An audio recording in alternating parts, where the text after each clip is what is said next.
Another day, another dilemma. The time has come for us to throw in the towel for getting this ready. Turns out I'm really bad at buying gearboxes. In other news, the paint arrived. Another day, another dilemma. So, Jeek has managed to get another E39 gearbox from, I believe it was Ben Fisher. Unfortunately, although the part numbers are very close, doesn't quite have the right receptacles, let's say, for what we have. So, new box arrived. Looks good. Same depth belt housing, same cassette at the back for the box, 5-speed special. But the all-important hole. This little thing here is what's causing us all the grief. Basically, the crank sensor for the S62 goes in here, and they're so finicky in getting exactly where they sit. The pickup point of the flywheel is crucial. We had issues, I think it was 2 years ago, with a chipped tooth in the flywheel, which just wasn't giving us the right pickup, and basically the car wouldn't start. The new gearbox we have, unfortunately, does not have this hole. Our plans are to swap the forward portion of it here, the actual bell housing, but not being gearbox specialists and not having really any experience with splitting gearboxes, it turns out that taking all these locator bolts and actual bolts out for the mount system still won't let us release the actual bell housing. Apparently this shaft here needs to be pressed out while dragging the rear cassette out at the same time. We definitely don't have the tooling for that, so I've spoke to a couple of guys locally, gearbox guys, and the common consensus is that they don't want to know about it. I'm assuming that means it's going to be an absolute nightmare of a box to split and then put the bell housing back on, but Gilman Engineering in Glasgow have said they will take it on, have a go. They'll need to get the box through to them. How this is going to impact Sunday's deadline, not so sure. So, I'm just going to continue on with basically the rest of the repair and prep work to get this car ready for paint. At least if I can get it painted for the weekend and hopefully get the gearbox back in time, we should stand some sort of chance of meeting the deadline.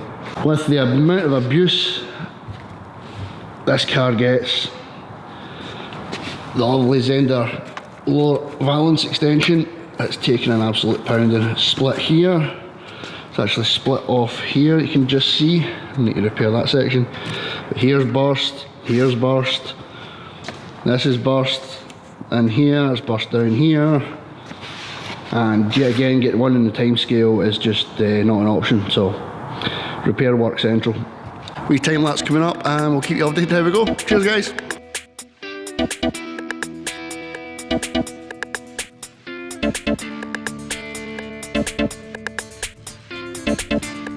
Just to give you a little insight on how we go about repairing bumper cracks, etc. Key up the surface in the back, we'll align it as best we can, get it mounted in position. Especially on like indents like this, you can build this up with plasticine just to stop the fiberglass from actually flowing away. You can imagine it's quite watery, so it'll flow away from here. Build it up. Nice, key it up first, give it a nice clean down with some acetone, get everything lined up the way it should.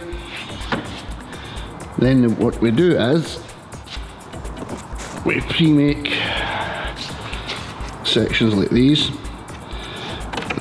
Let's sit into the edges. Give that a guide coat with fiberglass first, put this in, coat it with fiberglass resin again, and then stipple it in to get all the air bubbles out. That takes about 40 minutes to an hour to go off, especially at the temperature, only about 6-7 degrees today. It takes a wee bit longer.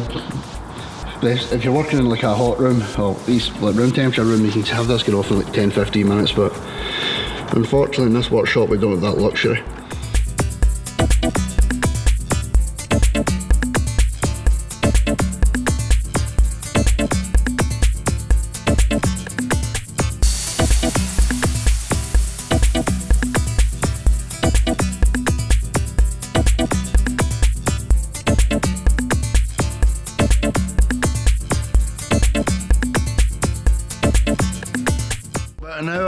later, we've finally went off. The fiberglass is now set. It's nice and crispy. Be able to, let me see, it's now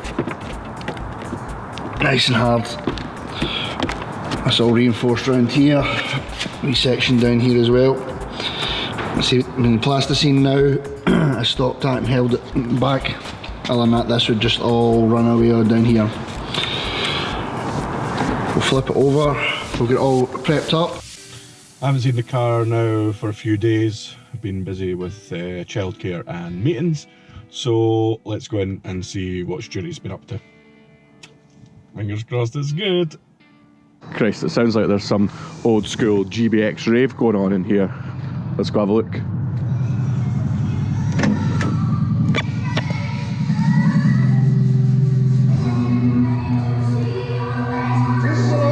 Fucking GBX rave. Right, quick switch off before we get copyrighted.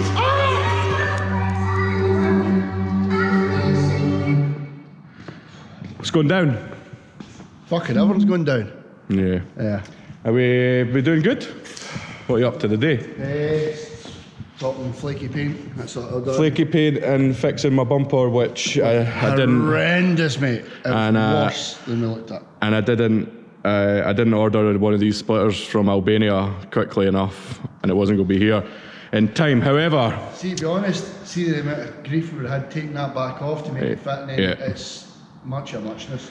However, I think the time has come for us to throw in the towel for getting this ready for Sunday. Well, I wouldn't say yes, it won't be ready for Sunday, but I won't be driving on Sunday. No driving that Sunday. We'll definitely drive on Sunday. We need I'm driving now, but I'll drive 350Zs. But yeah, the car is not going to be ready. And the reason is gearboxes. Yeah. Gearboxes and hubs. Yeah. Garage D, as you know, were making us those hubs. They ran into some issues this week. They were moving as well. Yeah, they've been moving. They've ran into some issues this week, and they're not going to be ready until next week now. I spoke to Dara this morning. And I've seen the amount of effort we put in this, it would be a waste of time rushing it. Yeah, we don't want to rush it now. So, and the other thing is the new gearbox arrived, but it turns out I'm really bad at buying gearboxes. It doesn't have that hole. So I need to swap the bell housings over, and I thought that would just be a case of, taking these bolts out, sliding it off, slipping the other one on. So did I. Turns out that it's all press fitted. There's a gearbox cassette inside that gearbox, and yeah, Stuart reckons he could probably do it, but these gearboxes are so hard to find now that I'm not going to let him gamble. So these. I'm not gambling. So where are these going? These are going to Gilmore Engineering in Glasgow. Gilmore Engineering in Glasgow are getting these sent over. They're going to make one good box out of the two, and then hopefully repair the other box. Yes. I don't know if they're able to do that or not, but hopefully they'll be able to do that, and then I'll have a spare box on the shelf, a 5-speed and a 6-speed, which is a good place to be in. Still has an issue. Still got, but it doesn't matter. As long as the internals of the gearbox work, then I can put that bell housing back on, and I've got a good working 5-speed. So yeah, did any of the other stuff I've ordered arrive? None of your other stuff. My late night eBay purchases. Well, maybe there's a box has arrived. Oh. That I think it's just a box because there's no weight to it. You know what it'll be? Carbon canards. I thought that. Literally, you paid for the postage. Wow. Yeah, it's like there's nothing in that. Someone sent you an empty box. Right, we should open that. Yeah. What's in it? There is something in it. Some tissue. These are, I think these are going to be E90. Maybe not. They don't look big enough. What have I ordered? Yeah. Yeah. I think these were little E90 canards, little carbon canards, but they're littler than I was anticipating. Oh wow. They're quite small. I kind of hoped they were solid as well, so I could like screw into the back of them, but just stick on, guys. Yeah. That'll be fine, no? There's only 2. Should be 4. Oh, let's go see. Experiments. It was a late night. No, you back up here, right? More to the point, how much did you pay for these? If you say more than 20 quid, I'm booting you in a hole. Well, 20 quid a pair. Yeah, okay. That's about right. They're for E90, but I'm hoping that they'll fit. Let's have a look. That they'll do some stuff. I don't know, I've always wanted carbon canards, eh? That's going to look smashing. That'll be fine. There we go. Right, that's going to look good. Yeah, do you know what? I'm with you. We are one higher up. On the other side, but yeah. Yeah, okay. It's all part of the bigger deal, the bigger idea. Yeah, okay. Sorry, Stuart, I wouldn't expect you to know stuff that's cool. Oh, stuff that's cool, yeah. Right, so what have we got? I've got a couple hours this afternoon. What are we going to do? Right, let's try and hang at this door. Right, have you been trying? But were you trying with Kenny? I'm trying with Kenny. There's your problem. Kenny's trying with me. Kenny's great at doing things that don't require precision or concentration. And I can't really speak myself because I'm fucking honking. It's so awkward. Yeah, we're going to try and, we're not going to try, we have to. We're going to hang this door by nuts and bolts in that gap, but we also want to take up all the panel gaps around the outside. We need to get the swage line slightly rising in order to take up the difference between there and there. And it needs to be on secure so that when I'm going to a fast track, I don't blow my doors off. Right. Do you know what? It actually lines up really, really well. Right. It's just getting the precision. Having enough arms to hold it there before you can get a tack onto it. Why don't we go and get all the magnets out of the toolbox? Will we show the viewers how it sits? Yeah, if you can do that. You're only meant to blow the bloody doors off. That gives a good indication of how wide we've gone there. See, we can get it to line up lovely. Aye, that's going to be a wee treat. Yeah, it's just getting it to that position. Yeah, so yeah, it's fine. Magnets.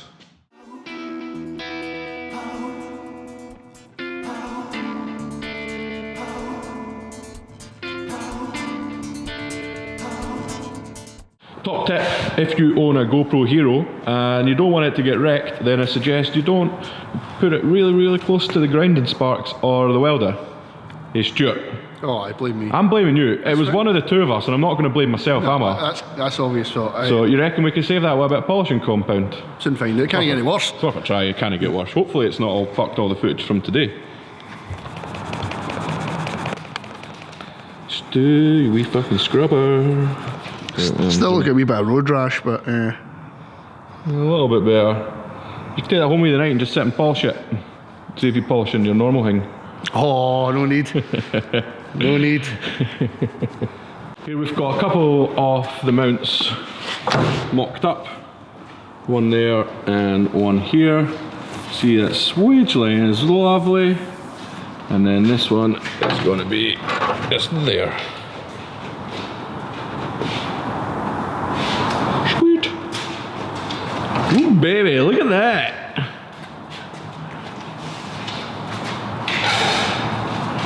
One mounted door. So obviously we're going to swap these out with button heads like these, but that was still hot. We just welded this in, still hot. Yeah, shut lines. There's a bit of a gap here. There won't be tomorrow. Stuart's going to make that go away. Yeah, it's and I'm going to pretend I don't know how it went away. No, I have no idea. I'm going to assume he made it out of metal. Yeah. Yeah. Chemical metal. Chemical metal. And yeah, I'm pretty happy with that. Took a lot and set up and adjust the lots of tweaks, lots of welding and moving and hammering but see, to be fair, that sits better than your doors even did before. Yeah, definitely. The doors never sat very well, and then that also takes up that 50mm wider like a wee beaut. Yeah.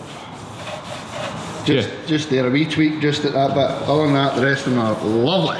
Yeah, happy. Smashing. Right, I need to go.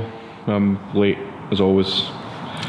Time to do some flocking for me. Oh, you're going to flock your dash? I'm going to flock it. So we seen George Grinter commented the other night saying, I wonder what Stuart would build if he was left his own devices. Who would like to see a video about what Stuart has built if he was left his own devices? If Stuart wasn't such a fucking Mongo, he would have made a vlog series about this car, because I'm no good at it.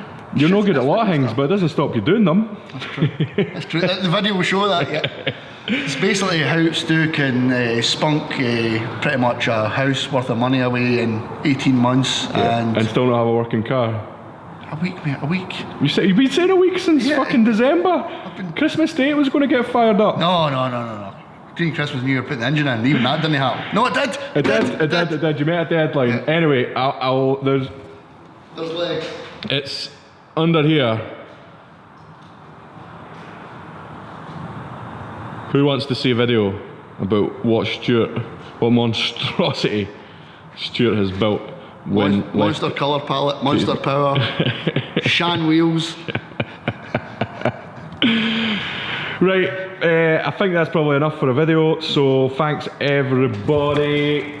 We're obviously not going to get this painted in time for Sunday, that's not going to happen. So I hope you've enjoyed this week long of daily vlogs. It's been a slog, if I'm honest with you. It's a lot of editing. People who release videos every day, power to you. You guys are machines, or you've got an editor, because it's really time consuming to smash out that many videos in one go. So yeah, we will make another video. We'll make more videos until this is finished, basically, but there's no deadline anymore. We'll maybe make a new deadline just to keep Stuart on his toes shortly, but yeah, we're not going to make Sunday. So 350Z for me, and this thing will still be on the ramp. But we're going to take our time, we're going to do it properly. In other news, the paint arrived. Here it is, all the materials are here. As I said in the last video, I can't tell you because YouTube rules dictate that you must do a reveal video like, oh, check out what colour my car is. So, it's here, but I can't tell you what it is. I'm sorry, right? It's the rules of YouTube. So, do subscribe, hit the notification button. See you later. Say bye, Stuart. Bye, Stuart.